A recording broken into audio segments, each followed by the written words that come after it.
La fuerza de la tradición, que en Edimburgo se venera con orgullo, se materializa todos los días de forma espectacular en la capital escocesa, con las salvas de cañón disparadas desde los bastiones del castillo de la ciudad.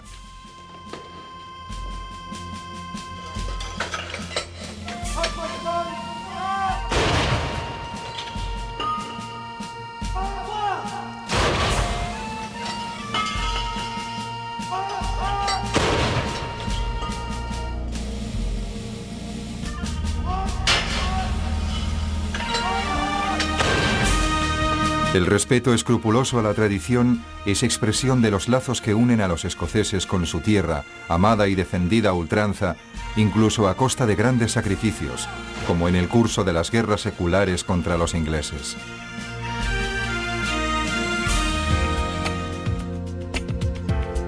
El centro histórico de Edimburgo está formado por dos núcleos diferentes. La New Town, con los Princes Street Gardens, y la Old Town, con el castillo. Más allá del castillo se extiende el barrio universitario, mientras que al oeste se halla la Calton Hill.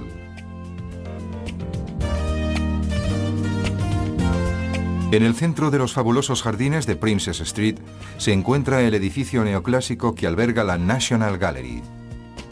Nos adentramos a continuación en el corazón de la ciudad vieja, donde la iglesia gótica de St. Giles es el centro del patriotismo escocés.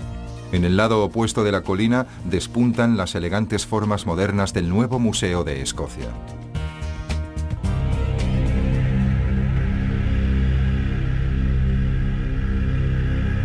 Torres oscuras y misteriosas se recortan severas en el panorama de la Old Town, la ciudad vieja.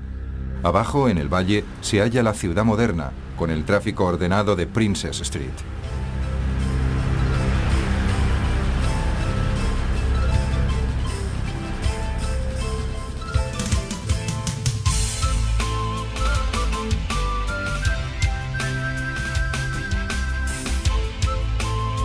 El paisaje de Edimburgo está dominado por los conos volcánicos apagados que constituyen el fondo romántico de la ciudad vieja, que se extiende con su gigantesca fortaleza por la cresta de la colina.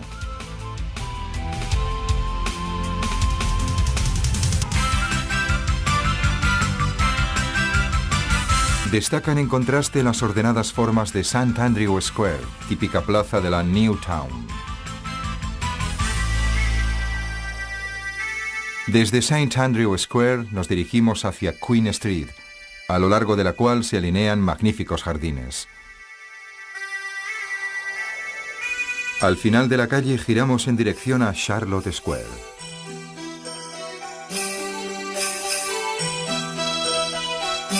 La New Town está estructurada a lo largo de un eje central, George Street, en cuyos extremos se abren dos plazas octogonales.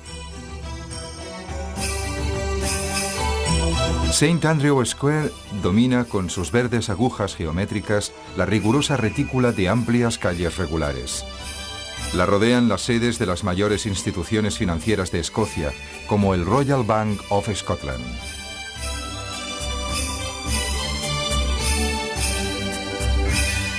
Los maravillosos Queen Street Gardens, que aparecen desiertos y solitarios, están reservados por un antiguo privilegio a los habitantes de esta calle, que son los únicos que poseen las llaves. Charlotte Square, la elegante plaza de las finanzas, es obra de Robert Adam, autor de las más bellas residencias neoclásicas británicas del siglo XVIII. Entre sus edificios destaca la Georgian House, transformada en acogedor museo por el National Trust for Scotland. La Georgian House, cuya decoración se ha reconstruido fielmente, es una típica casa burguesa, y su sobria elegancia expresa el gusto y las exigencias de los ricos banqueros y mercaderes del Edimburgo del siglo XIX.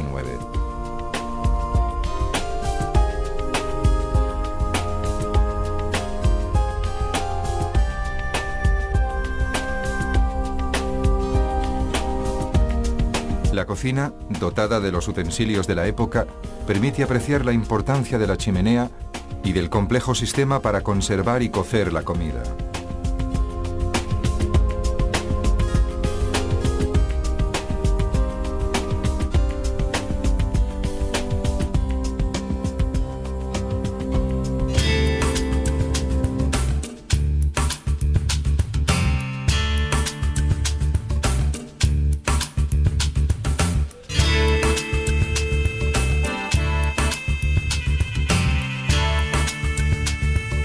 Los verdes prados y las dulces colinas esconden un secreto que los escoceses han sabido transformar en oro líquido y perfumado.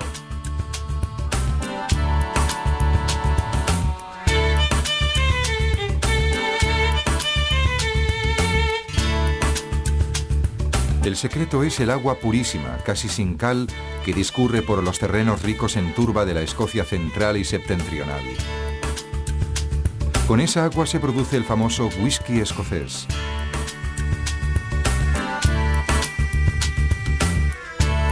La turba es el único combustible usado para secar la malta de cebada, materia prima para la fabricación del whisky. La palabra whisky tiene un origen etimológico similar a la francesa eau de vie o a la italiana aquavite. Palabras y fórmulas que se pierden en la noche de los tiempos, pero que unen a los pueblos en la búsqueda de momentos de gozo y de fiesta colectiva. Esta célebre destilería, situada en la Whisky Trail, la calle del whisky, en el valle del río Spey, solo usa malta pura, una malta que tenga una única fuente de procedencia. La cebada germinada o malta se seca al horno, se muele y se diluye en agua caliente en enormes toneles en los que empieza la transformación azucarada. El líquido se pone a fermentar en grandes recipientes para activar la transformación de los azúcares en alcohol.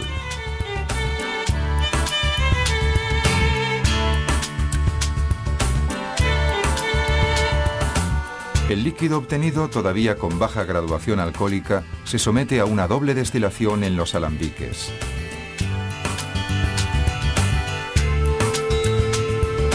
En este punto, el producto se deja envejecer en barricas de roble durante al menos 3 años.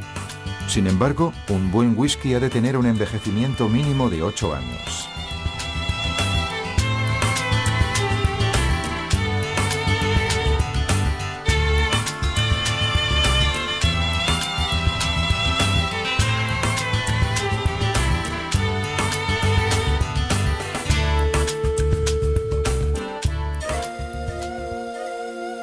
En Lone Market, primer trecho del Royal Mile, se alza Gladstone's Land, pasada la cual llegamos a la iglesia de St. Giles. Siguiendo a lo largo de High Street, se alcanza la casa de John Knox, el predicador rebelde. En el trecho siguiente destaca el Canongate Toll Booth.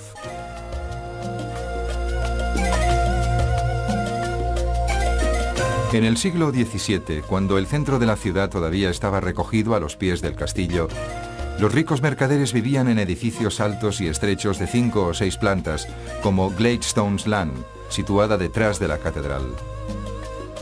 Especialmente sugerentes son la cocina y el dormitorio principal, ambos provistos de hogar.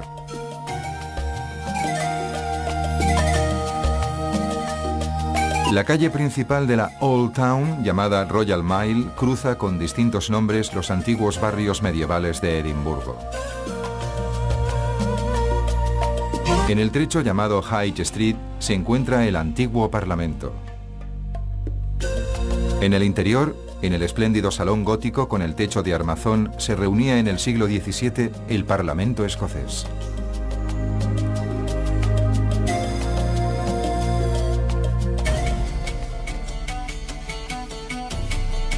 La poderosa estructura gótica de la High Kirk de Edimburgo, dedicada a St. Giles, es el símbolo severo de la historia milenaria de la ciudad.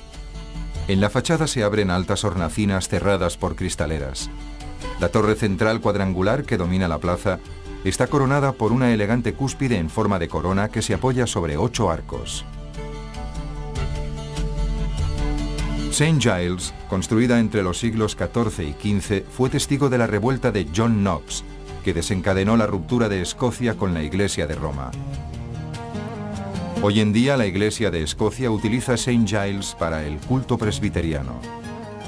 El interior, de 3 naves, está dividido en 2 partes iguales por el transepto.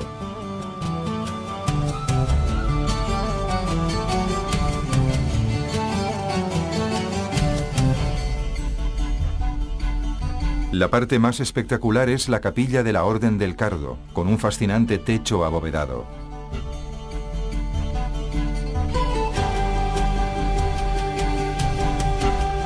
De fines del siglo XVI es la casa de John Knox, el célebre predicador protestante que guió la reforma escocesa contra la reina María Estuardo.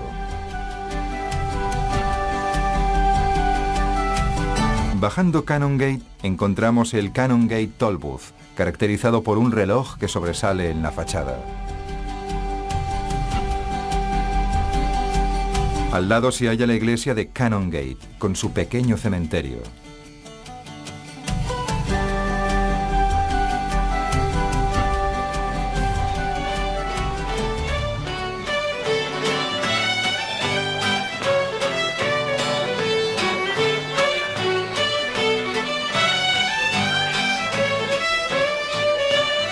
El violín forma parte desde hace siglos de la música escocesa, pero su momento dorado fue en el siglo XVIII, cuando llegó incluso a sustituir a la gaita. En los años 60 del siglo XX, la recuperación de la música folk desenterró el violín escocés, que se hizo entonces muy popular.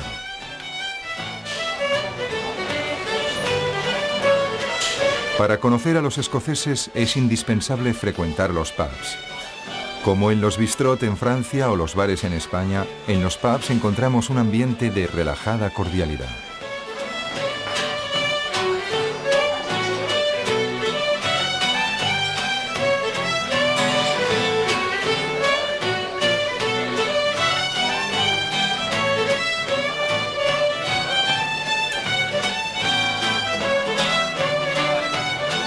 Este pub debe su fama a la enorme cantidad de marcas de whisky que ofrece a sus clientes. Para los escoceses es una cuestión de honor saber distinguir sus infinitas variaciones por el aroma, el color y el perfume, y por ello se enfrascan en encendidas discusiones.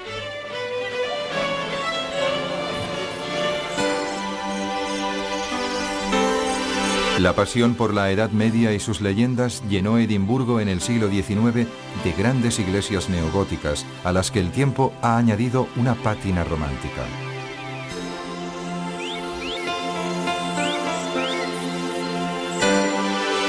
Delante de la iglesia de los Greyfriars, los presbiterianos escoceses se unieron al pacto o Covenant de 1638 contra las amenazas de los ingleses.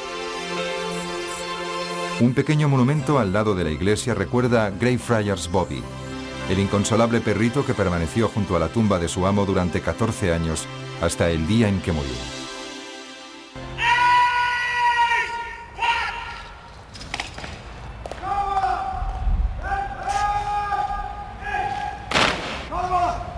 El tartán es el tejido de lana de grandes cuadros que reproduce los colores de los distintos clanes escoceses.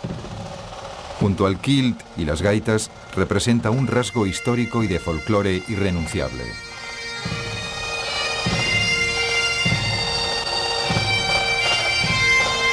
De las feroces guerras de religión entre católicos y protestantes son testimonio, sobre todo, las espléndidas arquitecturas religiosas, como Holyrood Abbey, la capilla real.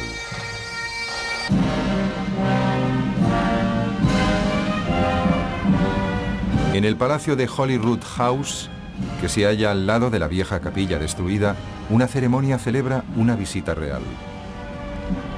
La popularidad de música y trajes como estos se remonta al siglo XIX y está ligada al extraordinario talento de Walter Scott, quien con sus novelas históricas creó la leyenda romántica escocesa.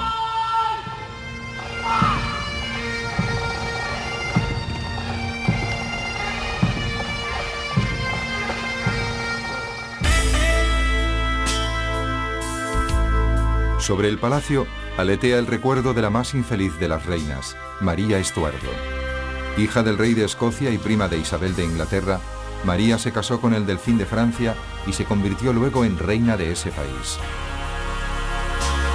A la muerte de su marido, decidió volver a Escocia, donde fue víctima de la rebelión de sus súbditos convertidos al protestantismo. Huyó a Inglaterra y allí pasó largos años en la Torre de Londres, prisionera de su poderosa prima, que veía en ella una peligrosa rival al trono inglés.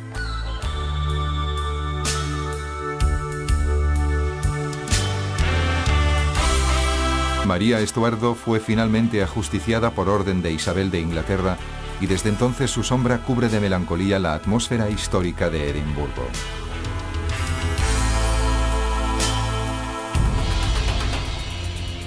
El magnífico Museo de Escocia es la principal creación arquitectónica de la ciudad en el último medio siglo.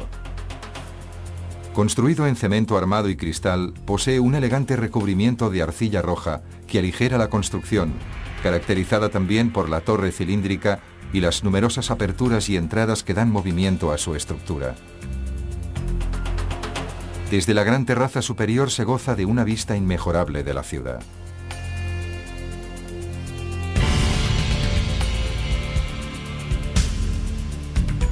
El Royal Museum del siglo XIX es una auténtica antología de las creaciones humanas en el campo del arte, las ciencias naturales y la tecnología.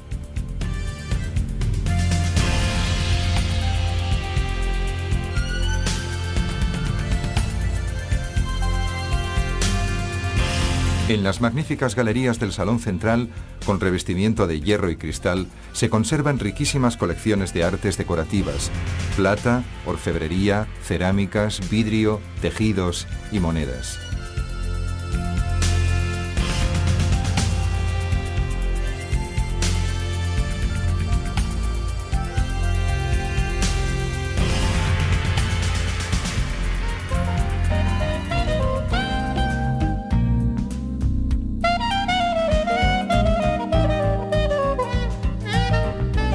La fascinación por el pasado, con su gusto por la forma y la etiqueta, revive en este viaje a través de Escocia, admirable desde un lujoso tren de los ferrocarriles británicos.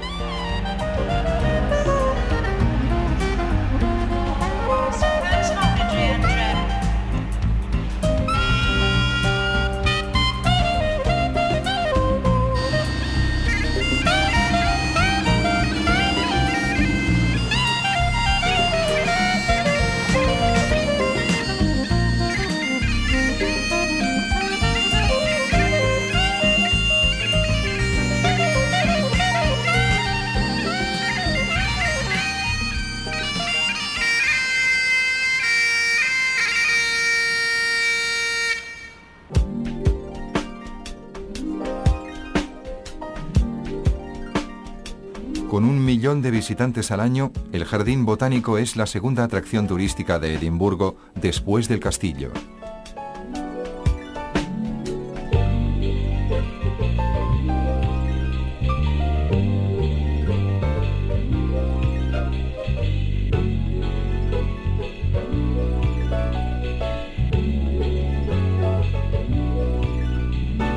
En sus 35 hectáreas se han recreado sugerentemente ambientes vegetales, como el Rock Garden, la espléndida colección de rododendros y el herbarium, con 2 millones de plantas.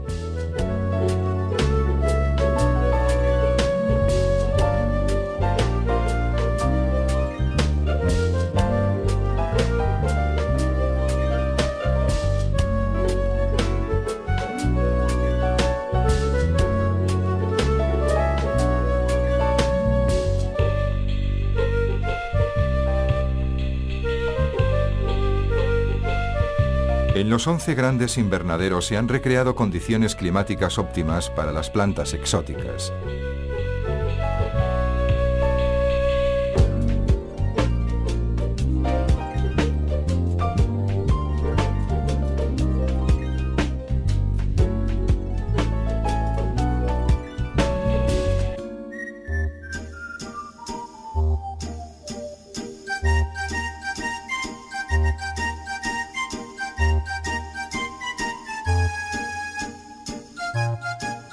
Se dice que el golf nació en Escocia hace algunos siglos, cuando un pastor, golpeando con un bastón algunas piedras, mandó una a la madriguera de un conejo. Desde entonces se han multiplicado los green, maravillosas alfombras de hierba situadas en los puntos más bonitos del país, y el golf se ha convertido en el deporte nacional.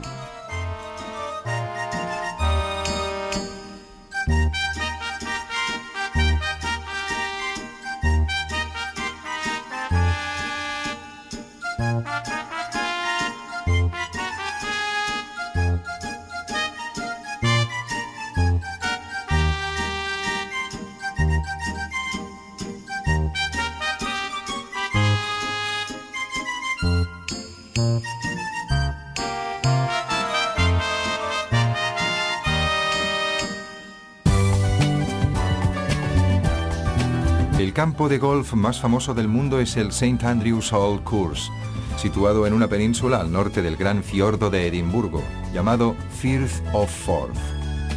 Como muchos otros campos escoceses llamados links, el de St. Andrews ocupa el litoral marítimo. Con el término de links se designan terrenos ondulados y arenosos que presentan notables dificultades a causa de las numerosas depresiones y de los vientos impetuosos.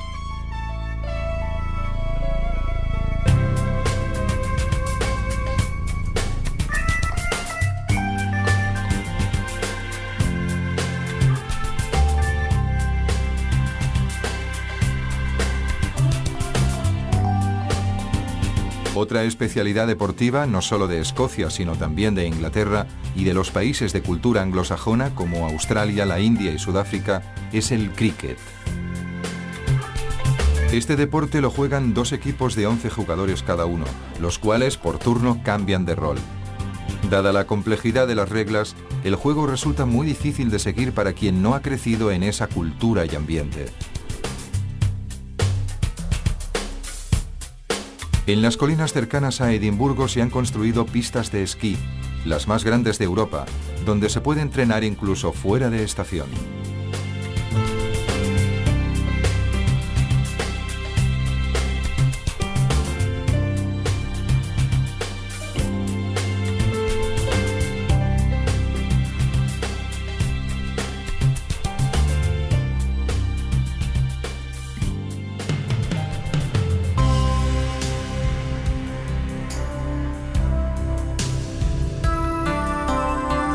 Desde el siglo XIX, en pleno esplendor de la arquitectura neoclásica, se dotó a Edimburgo de un excepcional complejo de teatros y de salas de concierto que hoy convierte en la capital escocesa en una de las ciudades de la música y de la prosa más culta de Europa. El Festival Internacional de Edimburgo es la mayor cita mundial en el campo del teatro, de la música y de la danza. Entre los teatros que lo acogen destaca el nuevo Festival Theatre de Nicholson Street, que ha incorporado el clásico Empire Theatre, ampliando considerablemente el escenario, hoy el más grande de Gran Bretaña.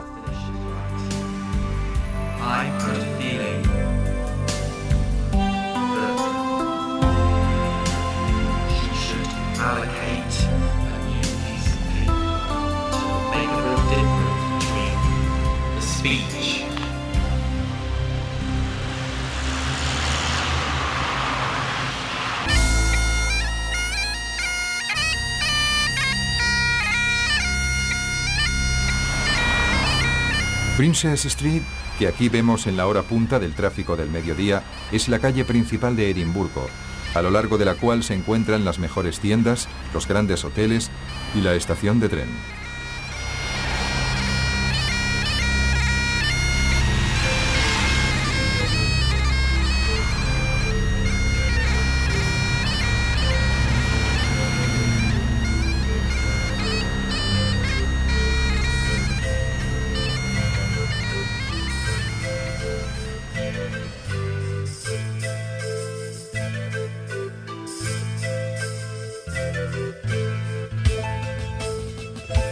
Desde Waverley Station nos dirigimos hacia Princess Street, comprendida entre la New Town y los Princess Street Gardens.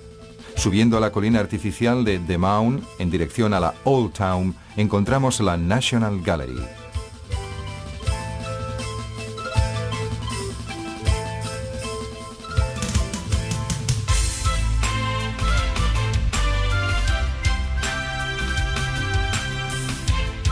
Los Princess Street Gardens, elemento fundamental de la fascinante fisonomía de Edimburgo, se realizaron durante la construcción de la New Town. Hoy en día el parque que flanquea Princess Street en toda su longitud es uno de los lugares más alegres y frecuentados de la ciudad.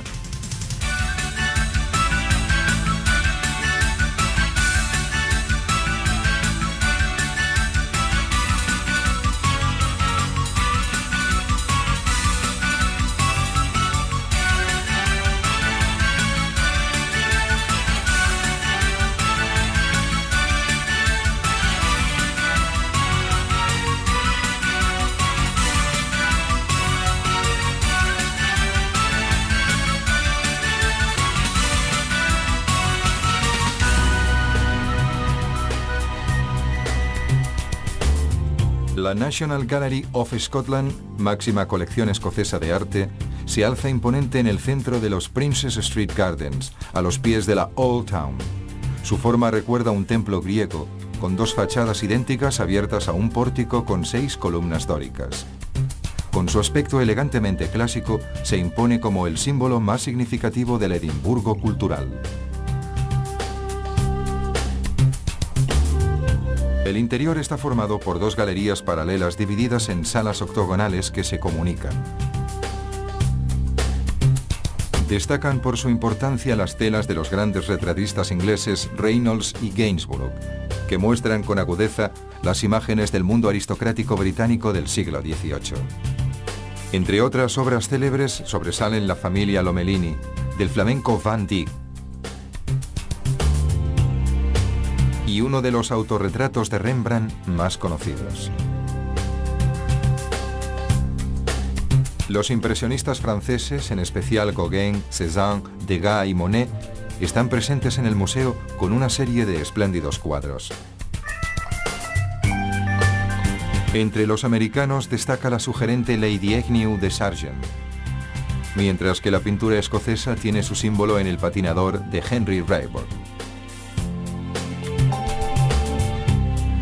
Finalmente, la Virgen con el Niño de Verrocchio y 3 obras de Rafael dominan la colección de pintura renacentista italiana.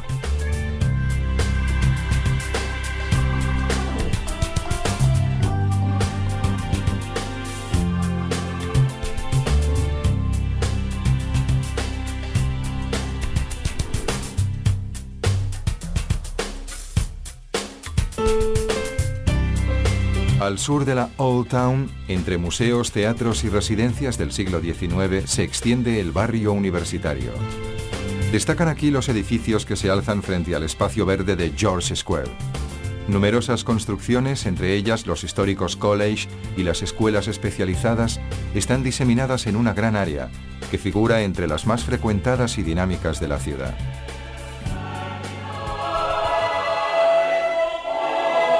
En los college universitarios y en las escuelas creadas por iluminados filántropos como el Daniel Stewart and Melville College, la Donaldson School for the Deaf y el Fettes College, se renueva la apasionada tradición de los coros religiosos.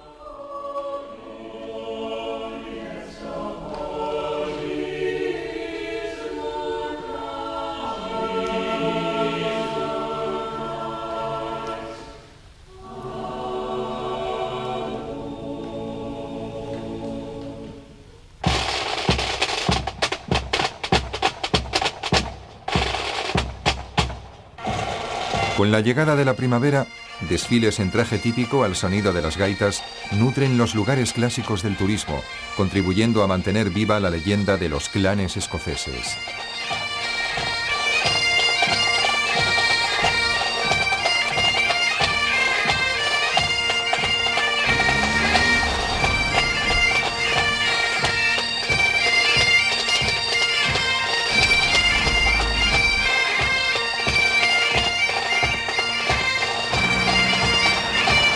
Al atardecer, la ciudad se ilumina de forma espectacular. Desde las discretas lámparas del siglo XIX de Charlotte Square a las cascadas de luces sobre los monumentos más importantes, Edimburgo se prepara para la magia de la noche.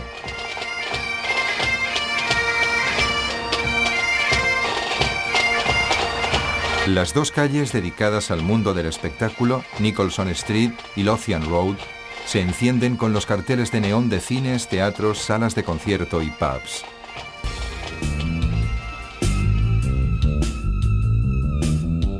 Edimburgo es una ciudad que también hay que vivir de noche. Los monumentos, que de día se difuminan bajo los cielos amenazantes de lluvia, de noche, sabiamente iluminados por un principio inspirado en la claridad de la luna, se convierten en los protagonistas absolutos.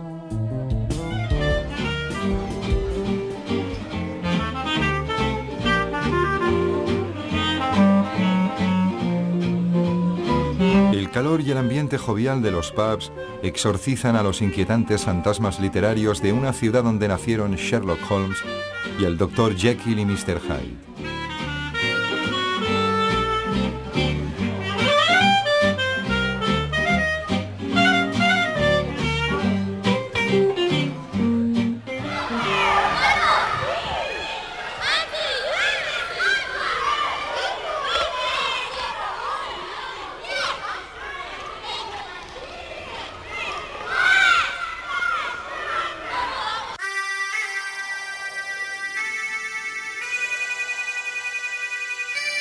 El castillo es el corazón y la razón de ser de Edimburgo. En esta colina, difícilmente expugnable por su posición acantilada sobre el valle, se construyeron fortificaciones ya antes del año 1000. Pero la mayor parte de las construcciones hoy existentes sobre la roca se remontan a los últimos 3 siglos.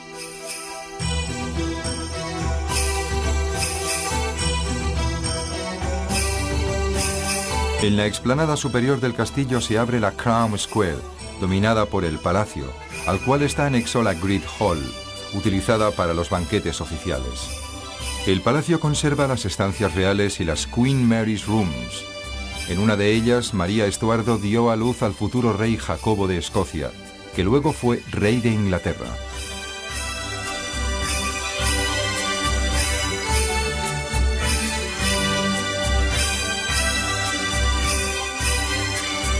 Un sugerente itinerario museístico permite recorrer de forma agradable y divertida las etapas fundamentales de la historia escocesa.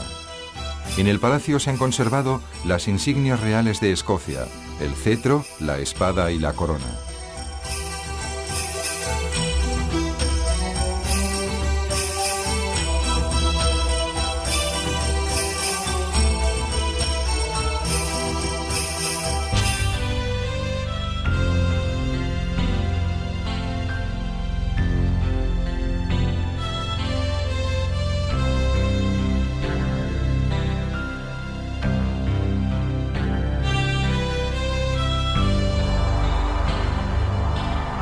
En el área urbana de Edimburgo hay 7 colinas que caracterizan su perfil.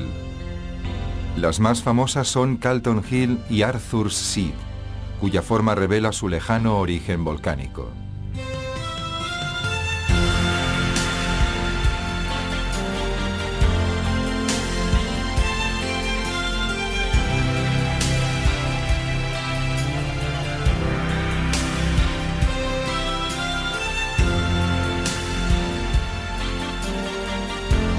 El Firth of Forth es la puerta al mar. Sus 2 puentes, el del tren construido en el siglo XIX y el de los coches, conectan la ciudad con los condados septentrionales de Escocia.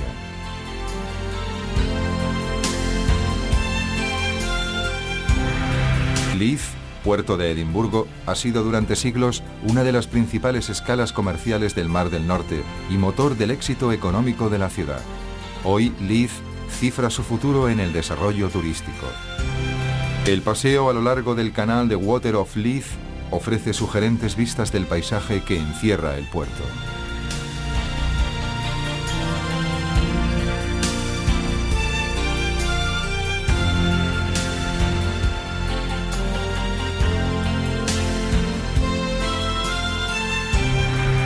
Pasado Leith, a lo largo de la costa se alinean barrios y zonas residenciales inmersas en el verdor y punteadas aquí y allá por villas de los siglos XVIII y XIX.